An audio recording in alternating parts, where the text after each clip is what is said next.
Everyone, good morning. सलाम चाहे mushy की ब्रदर एंड सिस्टर एंड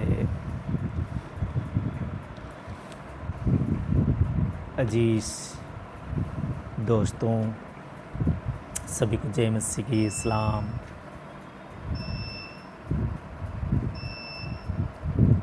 आज हम परमेश्वर का वचन लेके आए साम 45 भजन संहिता 45 अध्याय हम मनन करेंगे। परमेश्वर का वचन सुनने के लिए आप भी हैप्पी होंगे जैसे मैं हैप्पी हूँ, क्योंकि परमेश्वर का वचन हमने पढ़ा था पिछले दिनों में कि जैसे हिरनी डियर हिरनी इंग्लिश में कहते हैं डियर, हिंदी में कहते हैं हिरनी बहते हुए जल, जो नदी बहती हुई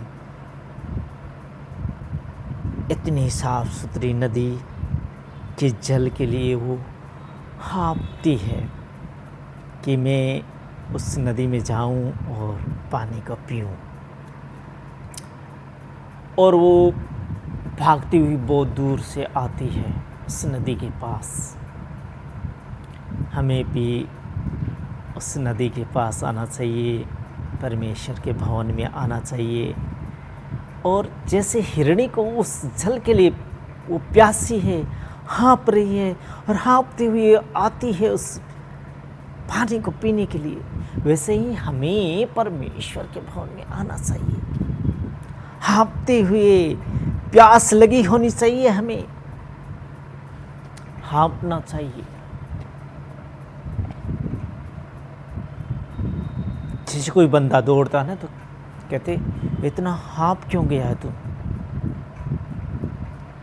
हाँफने का मतलब सांसें तेज चलनी और थक जाना, लेकिन वो लक्ष्य को पाना, वो प्यास बुझाना, तृप्त हो जाना। हिरणी भागी, थक गई, हाँफ रही है, लेकिन जल तक पहुंची और उसको पता है, उसके कानों ने सुन लिया कि ये नदी में जल बह रहा है। और वो दूर से भागती हुई, हाँफती हुई। तो वचन में ऐसा लिखा है कि जैसे हिरणी नदी के बहते हुए जल के लिए हाँफती है, वैसे हमें भी हाँफना चाहिए।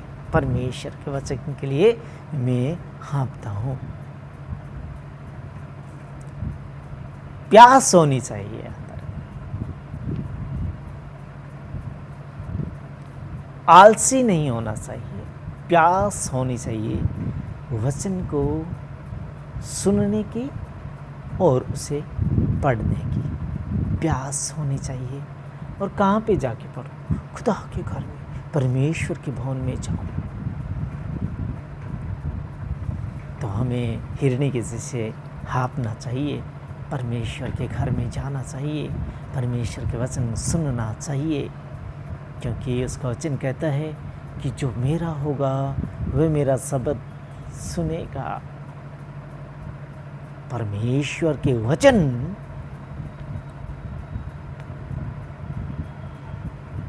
जब कुरनेलियस कह रहा है कि पतरस से कह रहा है कि अब परमेश्वर के जो तुझे कहा है वो मुझे सुना, सुनने की इतनी उसकी बेसब्री से इंतजार कर रहा है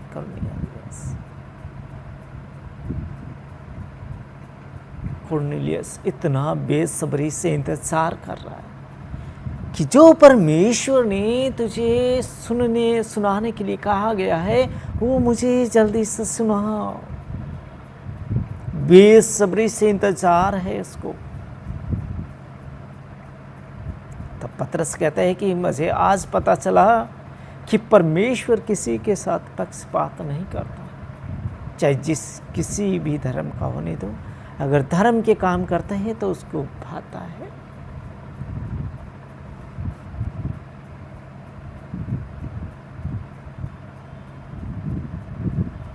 तो हमें परमेश्वर के वचन सुनना चाहिए। हमारी आँखों के पर्दे खुल जाएंगे, कानों के पर्दे खुल जाएंगे, हमारा हृदय निर्मल हो जाएगा।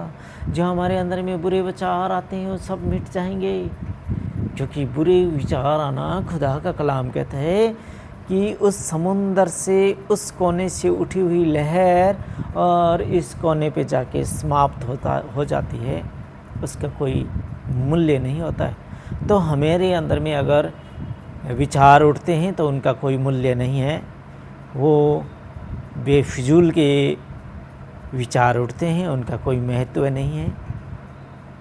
हमें केवल खुदा के विचारों को उठाना है, खुदा से दुआ मांगनी है, खुदा के वचनों को सुनना है।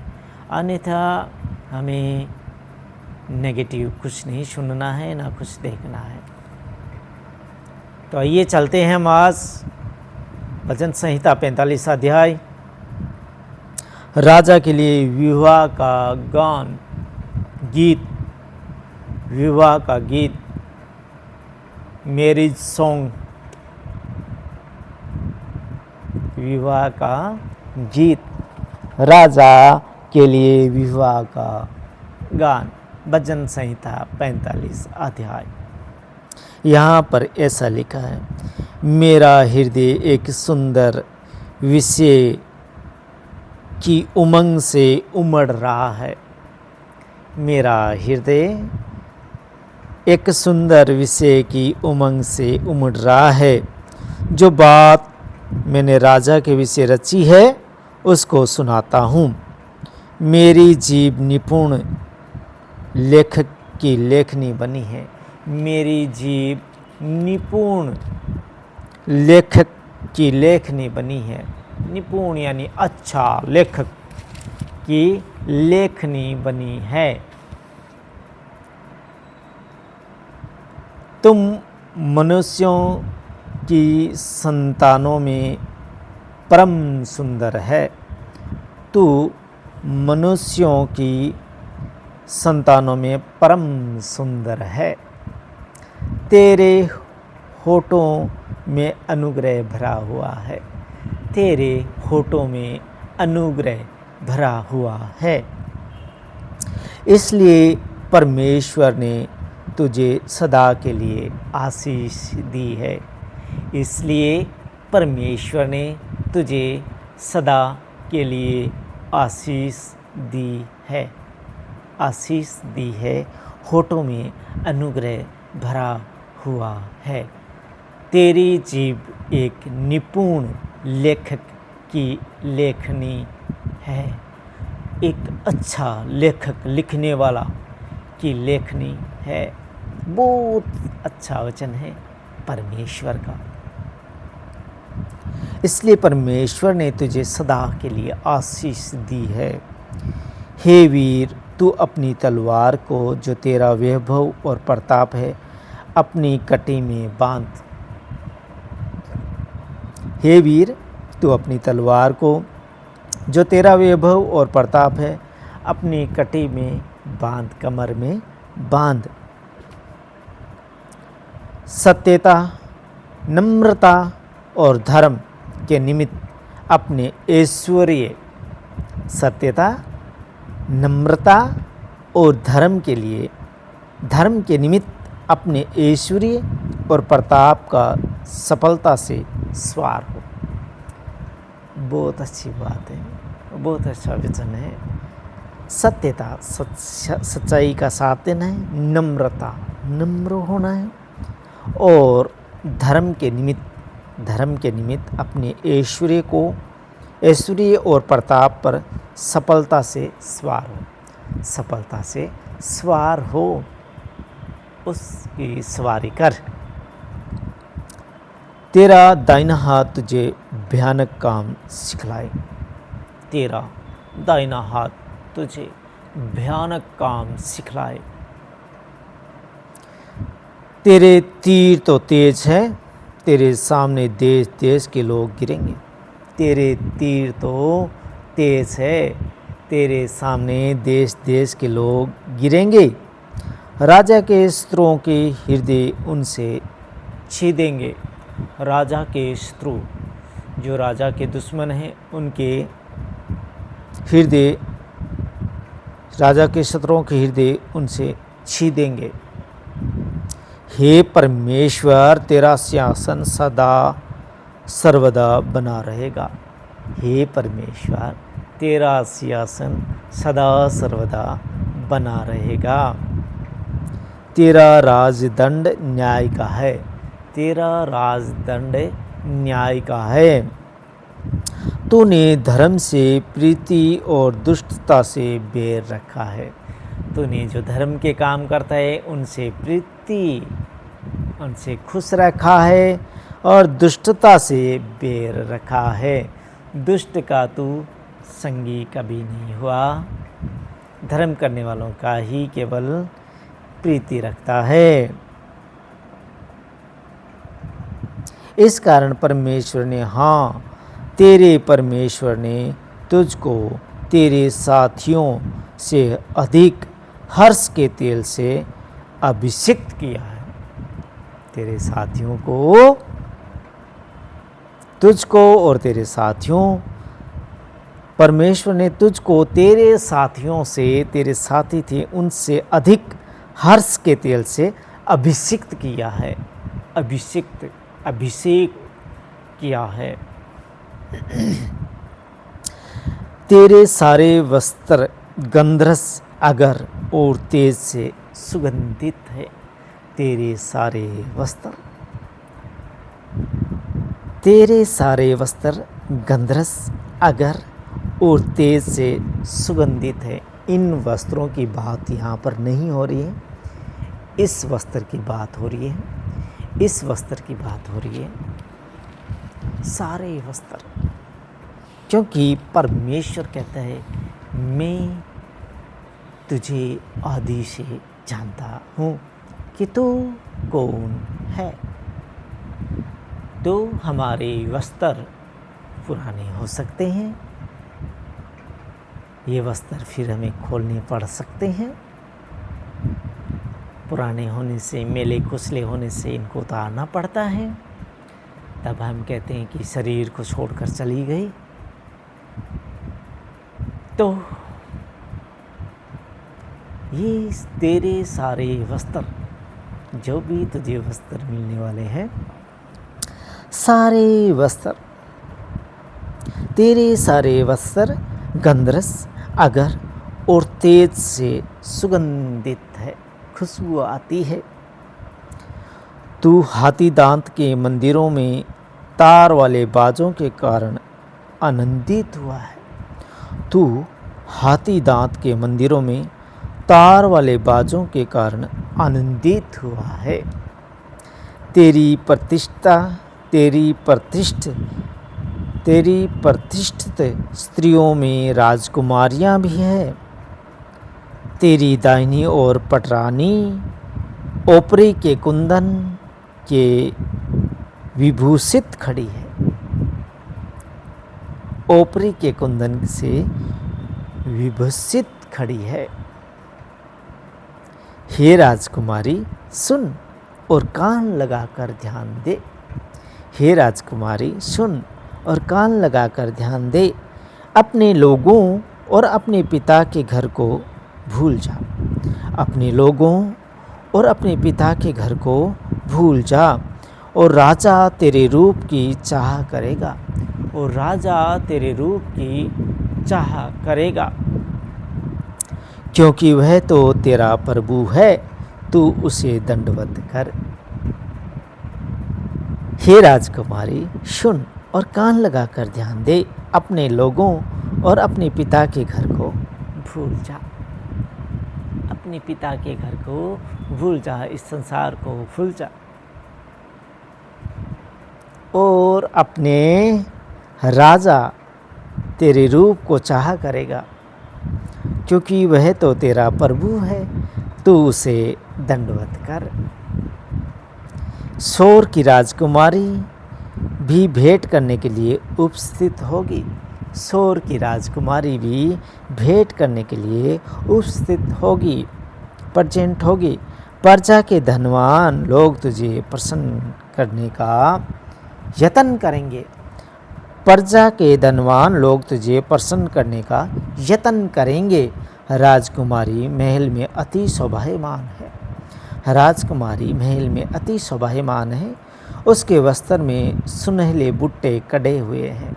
उसके वस्त्र में सुनहले बूटे कड़े हुए हैं।